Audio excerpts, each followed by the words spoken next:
Lo sadar nggak? Hari ini kita bisa kalah bukan karena kita bodoh, tapi karena kita nggak punya skill yang dibutuhin zaman. Coba lo pikir, ada anak seumuran lo kerja dari kamar, kliennya dari luar negeri, gajinya 3 digit dolar. Sementara lo masih bingung harus mulai dari mana. Nih gua kasih tahu, zaman udah berubah.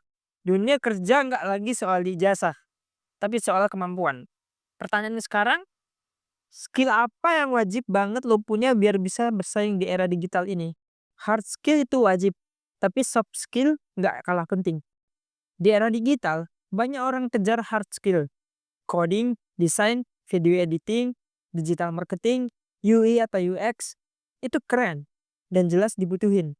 Tapi banyak yang lupa, tanpa soft skill, lo bakal tenggelam di antara ribuan orang yang bisa hal teknis juga. Contohnya, lo bisa ngoding nih, tapi kalau nggak bisa komunikasi ide, siapa yang mau kerja bareng sama lo? Lo jago desain, tapi nggak bisa atur waktu dan kerja tim, lo bakal keteteran. 5 skill penting buat Gen Z sekarang. Satu, critical thinking. Lo harus bisa bedain mana fakta, mana hoax, mana insight, mana cuma opini.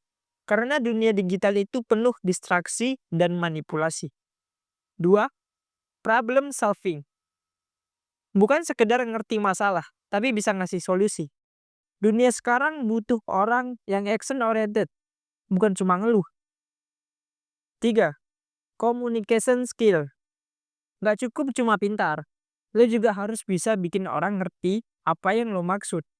Mulai dari presentasi, email, sampai ngobrol di tim kerja. Empat, adaptability. Hari ini lo kerja remote, besok hybrid. Hari ini pakai tools A, minggu depan tools B. Siapa yang fleksibel? Dia yang selamat. 5. Learning agility. Lo harus cepat belajar, jangan nunggu disuruh. Orang yang selalu lapar ilmu, itu yang bakal tetap relevan. Skill tanpa arah sama dengan nggak ada nilainya. Gua tahu, kadang kita ngerasa FOMO. Wah, semua orang belajar UI UX, gua harus juga. Orang-orang main saham, gua harus belajar juga deh. Tapi bro, skill itu bukan soal ikut-ikutan. Skill itu soal apa yang lo mau capai. Dan masalah apa yang pengen lo bantu selesaikan di dunia ini. Mau jadi kreator, belajar storytelling, public speaking, branding. Mau masuk dunia data, bro, fokus ke Excel, SQL, atau data visualization.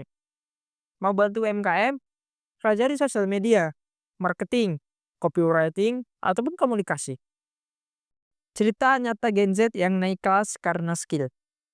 Ada banyak cerita Gen Z yang awalnya biasa aja, tapi naik kelas karena skill. Zerina, anak muda dari Makassar, belajar desain dari HP. Sekarang freelance ke klien luar negeri. Kevin, cuma modal YouTube belajar edit video. Sekarang lu lihat, jadi konten editor YouTuber gede. Enggak. Danika, awalnya bantuin jualan online keluarga. Sekarang jadi digital marketer profesional. Bukan karena mereka paling pintar, tapi karena mereka mau konsisten belajar dan ngelatih skill. Mulai dari yang kecil, tapi konsisten. Jangan nunggu punya laptop mahal buat belajar. Jangan nunggu ikut bootcamp jutaan buat mulai.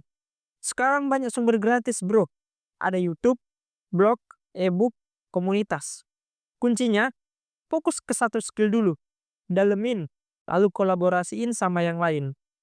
Karena masa depan bukan soal siapa yang paling jenius, tapi siapa yang paling siap. Di era digital, skill adalah mata uang. Dan lo punya kendali penuh buat nentuin lo mau punya berapa banyak. Jadi, sekarang tinggal lo pilih. Mau nunggu atau mulai melangkah hari ini. Sebelum video ini berakhir, gue ada 3 pesan buat lo yang lagi mau cari skill dan mau ngasah skill-skill lo. Yang pertama, skill itu bukan bakat, tapi hasil dari kebiasaan belajar. Lo nggak harus jenius, cukup konsisten dan mau terus berkembang. 2. Jangan tunggu sempurna buat mulai, karena yang nunggu bakal ketinggalan. Mulai dari yang lo punya sekarang aja dulu bro. Serius, itu udah cukup. 3. Lo punya potensi besar. Tinggal lo pilih, mau diasah atau dibiarkan karatan. Dunia gak butuh orang yang serba bisa, tapi orang yang mau terus belajar. Gen Z itu generasi paling terkoneksi, paling kreatif, dan paling adaptif. Tapi tanpa skill, semua potensi itu bisa lenyap cuma jadi wacana. Jadi, ini saatnya lo bangun. Bukan cuma buat diri lo sendiri, tapi buat masa depan yang lagi lo bentuk dari sekarang. Karena di dunia yang cepat ini, yang bertahan bukan yang paling pintar, tapi yang paling siap.